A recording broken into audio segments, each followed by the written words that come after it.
Hi friends, আমরা আগের ক্লাসে সিডস অ্যাক্ট 1966 টপিকটা কমপ্লিট করে ফেলেছি। আজকের ক্লাসে আমরা পড়তে যাচ্ছি ড্রাফট সিডস বিল 2019। অ্যাকচুয়ালি কি যে 1966 সালে যে সিডস অ্যাক্ট তৈরি করা হয়েছিল তখন প্রবলেমগুলো লিমিটেড ছিল। তো এই লিমিটেড প্রবলেমকে সাকসেস করার জন্য যা যা করা দরকার সেন্ট্রাল গভর্নমেন্ট করেছিল, কিন্তু সময়ের সঙ্গে সঙ্গে নতুন নতুন প্রবলেমের উদ্ভব হয়।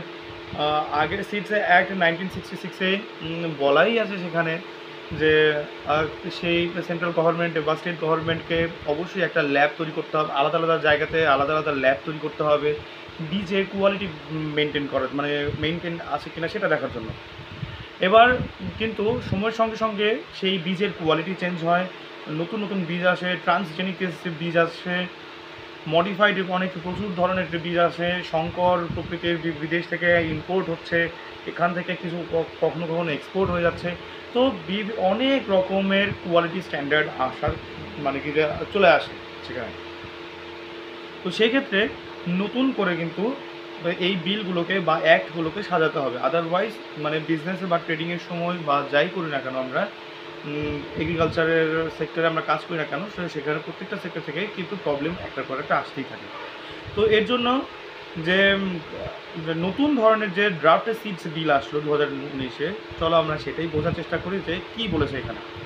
প্রথম কথা হচ্ছে কি 1966 মানে সিডস অ্যাক্টটাকে সেটাকে মানে কি যে বর্জন করো, নতুন অ্যাক্ট নিয়ে আসতেছি আমরা।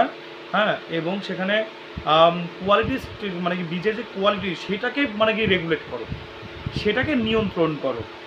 আগে ততটা বেশি ছিল না, কিন্তু এখন খুবই মানে করা হয়ে গেছে। সেকেন্ড ব্যাপার আর কি, যে যখন হচ্ছে কি যে বীজটাকে বিক্রি করতে হবে তখন তোমাকে রেজিস্ট্রেশন করতে হবে। তো বীজটা কোথার থেকে আসতেছে না আসতেছে তো সেটা মানে খেয়াল রাখতে হবে, গভর্নমেন্টকে নিয়ন্ত্রণ করতে হবে, আদারওয়াইজ কোনো ফ্রডুলেন্স হচ্ছে কিনা সেটা ধরা খুব মুশকিল হবে। থার্ড মানে কি যে মানে পয়েন্ট হচ্ছে একটা মিনিমাম ক্রাইটেরিয়া লাগবে বীজ শেষ মানে কি বিক্রি করার সময়। কোয়ালিটি বীজ ছাড়া মার্কেটে তুমি নামতেই পারবে না। মিনিমাম কোয়ালিটি সেটা প্রেসক্রাইব করে দেওয়া হলো, গভর্নমেন্ট দিচ্ছে, তো সেটাকে মেনটেন করতে হবে। তিনটে গেল। আচ্ছা, ট্রান্সজেনিক ভ্যারাইটি যেসব সিড হয় সেগুলোকে রেজিস্ট্রেশন করতেই হবে, এবং এনভায়রনমেন্ট প্রোটেকশন অ্যাক্ট 1986 এর ক্লিয়ারেন্স লাগবে। অনেক সময় মানে কি যে চায়নাতে আমরা ইউটিউবে আমরা দেখি চায়নার এগ্রিকালচারগুলো কীভাবে রান হয়, সেখানকার কৃষকরা আলাদা করে ল্যাব বানাচ্ছে নিজস্বভাবে। আলাদা আলাদা নার্সারি থেকে বিভিন্ন জাতের বিশুদ্ধ আলাদা আলাদা জাতের সবজি, সেটা ধরলাম আমি আম গাছ আমি লাগাচ্ছি, তো ওরা আলাদা আলাদা প্রজাতির হচ্ছে গিয়ে আম গাছ লাগাচ্ছে। এইবার মার্কেটে টিকে থাকার জন্য বা আরও ভালো সার্ভিস দেওয়ার জন্য ওরা নিজস্ব ল্যাবের মধ্যে নিজেরাই হচ্ছে গিয়ে সংকর বীজ তৈরি করে ফেলছে। আচ্ছা, এটা হচ্ছে গিয়ে এই প্রজাতির গাছ, ওটা হচ্ছে আলফানসো প্রজাতির আম গাছ। তো ঠিক আছে ভাই, আলফানসো মানে কি যে গাছের আলাদা হচ্ছে কি যে ফুলের মধ্যে সেই অন্য ফুলের হচ্ছে কি যে কুড়িটাকে ঢুকিয়ে দাও। হ্যাঁ, নতুন প্রজাতির আম তৈরি হবে, দেখাই যাক না কেন, এরকম মাল্টিপল 30-40-50টা করে দিই, একটা তো খেলে যাবে, ব্যাস ওটা নিয়ে মার্কেটে মানে কি যে খেলা শুরু করে দিচ্ছে। এবার প্রবলেমটা হয় কি, নতুন নতুন প্রজাতির মানে কি বীজের কারণে সেখানে কিন্তু হতেই পারে কোনো কারণে টক্সিসিটি চলে আসলো, কিচ্ছু বলা যায় না।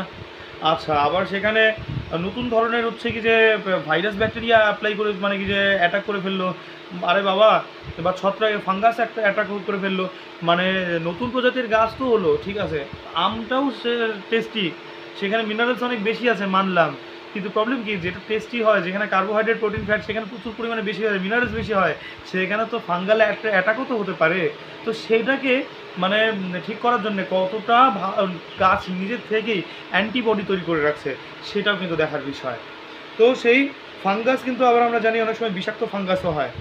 তো এটাও মাথায় রাখার বিষয় যে শুধুমাত্র এভাবে দিক বিদিক হচ্ছে কি বলে ল্যাবে নিজেরা আলাদা করে ল্যাব বানিয়ে নিয়ে সামান্য এগ্রিকালচার পড়াশোনা করে নিয়েই ব্যাস আমি একটার পর একটা শঙ্কর প্রজাতির বীজ তৈরি করে দিচ্ছি, তাহলে কিন্তু চলবে না বাবা।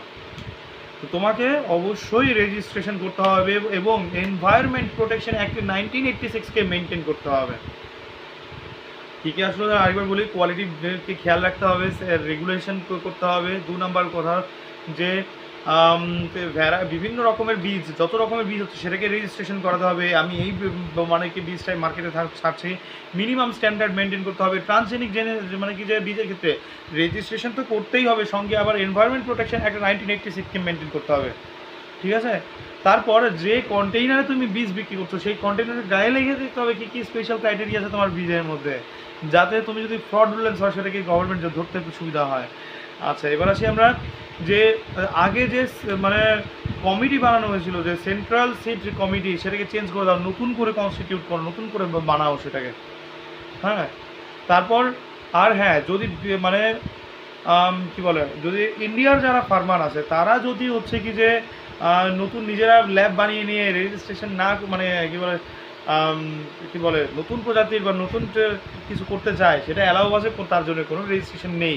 তুমি নিজের ফার্মের জন্য তুমি নিজে করছো, তোমার মানে কিছু হলে তুমি নিজে দায়ী, অন্য কেউ দায়ী নয়। তো এর জন্য কোনো রেজিস্ট্রেশন বাধ্যতামূলক না, যাতে কি না এখানকার ইন্ডিয়ার হচ্ছে এগ্রিকালচারিস্টরা যারা সরি মানে ফার্মাররা আছে তারা যেন অন্তত বুঝে ঠিকঠাক চায় না বুদ্ধিরা কী খাটাচ্ছে সেটা যেন ধরতে পারে, সেটা মানে তার জন্য কোনো রেজিস্ট্রেশন করার দরকার নেই। তবে রেজিস্ট্রেশন করার দরকার আছে তখনই যদি সেই বীজটা সে মার্কেটে বিক্রি করতে যায়, ঠিক আছে। আচ্ছা, এবার আসি যে তবে আবার আরেকটা ব্যাপার, ফার্মারদের কিন্তু যে মিনিমাম মানে কি জার্মিনেশনের সময়, হ্যাঁ, এক ফুল থেকে আরেক ফুলের মিলন ঘটিয়ে দিয়ে হচ্ছে কি নতুন বীজ তৈরি করা বা হচ্ছে নতুন ফল তৈরি করা, ওসব করার সময় কিন্তু আবার স্ট্যান্ডার্ড যে জার্মিনেশন, এই জার্মিনেশনের স্ট্যান্ডার্ড যে মেনটেন করতে হবে তার কোনো মানে কি দরকার নেই। আবার পিওরিটি মেনটেন করতে হবে তারও কোনো দরকার নেই। হ্যাঁ, ক্রস হোক, যা হয় হোক ব্যাংক, হ্যাঁ, কোনো দরকার নেই, যাতে কি না ওঠো তোমরা এবার ভালো করে। আচ্ছা, এবার আসি আমরা, তবে হ্যাঁ মানে কি ফলের ক্ষেত্রে লাইসেন্স এবং রেজিস্ট্রেশন, ফলের নার্সারির ক্ষেত্রে লাইসেন্স এবং রেজিস্ট্রেশন দুটোই দরকার আছে। আর গভর্নমেন্ট চাইলে কোনো একটা পার্টিকুলার মানে বীজের ভ্যারাইটির দাম নির্ধারণ করতে পারে বা কন্ট্রোল করতে পারে, বা ইমার্জেন্সি সিচুয়েশন, সেটা আবার অবশ্যই ইমার্জেন্সি সিচুয়েশন হতে হবে, যে মার্কেট কন্ট্রোল করতে পারে চাইলে, এটাই বলা আছে। তবে ড্রিফট সিডস বিলে 2019 এই সবই আমরা করলাম। প্রথম কথা, কোয়ালিটি মেনটেন করো, মানে এবং হচ্ছে গিয়ে 1966কে অ্যাবলিশ করো। তারপর হচ্ছে যে বিভিন্ন সিটের রেজিস্ট্রেশন, নতুন সিট বানাচ্ছ তুমি, রেজিস্ট্রেশন করো, মিনিমাম স্ট্যান্ডার্ডকে বজায় রাখো। ট্রান্সজেনিক সেন্টার মানে বীজের ক্ষেত্রে রেজিস্ট্রেশন বাধ্যতামূলক, এবং সেই ক্ষেত্রে যে ক্লিয়ারেন্স অবশ্যই লাগবে। জিনটাকেই পাল্টে দিচ্ছে আম গাছের বা হচ্ছে জাম গাছের, যাতে নতুন কিছু হয়। হ্যাঁ, তো ইউভি রেডিয়েশন দিয়ে আমাদের কাছে ইউভি রেডিয়েশন পড়ে না, ক্যান্সার হয়ে যাবে। তো ফলের ক্ষেত্রে কী হতে পারে ভাবো, ওখানেও তো কিছু এরকম কিছু খারাপ রোগ হতে পারে, তাই না। এবং সঙ্গে এনভায়রনমেন্ট প্রোটেকশন অ্যাক্ট 1986কে মানতেও হবে। তারপর যে কন্টেনারে বিক্রি করছো সেই কন্টেনারের গায়ে লিখে দাও তুমি কী করেছো না করেছো বা কী কী দিয়ে মেশাচ্ছো এর মধ্যে। তারপর যে কম্পালসারি রেজিস্ট্রেশন জরুরি নেই ইন্ডিয়ান ফার্মারদের জন্য, এবং সঙ্গে স্ট্যান্ডার্ড অফ জার্মিনেশনের ক্ষেত্রেও কিন্তু জরুরি নেই ইন্ডিয়ান ফার্মারদের ক্ষেত্রে। কিন্তু ফ্রুট নার্সারির জন্য লাইসেন্স বা রেজিস্ট্রেশন দরকার আছে। আর স্টেট গভর্নমেন্ট ইমার্জেন্সি সিচুয়েশনে মার্কেট কন্ট্রোল করতে পারে, এই বলা আছে ড্রাফট সিডস বিল 2019 ক্ষেত্রে। তো আজকে এই পর্যন্তই থাক, নেক্সট ক্লাসে আমরা আরও কিছু বিষয় সংক্রান্ত মানে ইনফরমেশন নিয়ে আসবো। বাই, ভালো করে করো, বাই।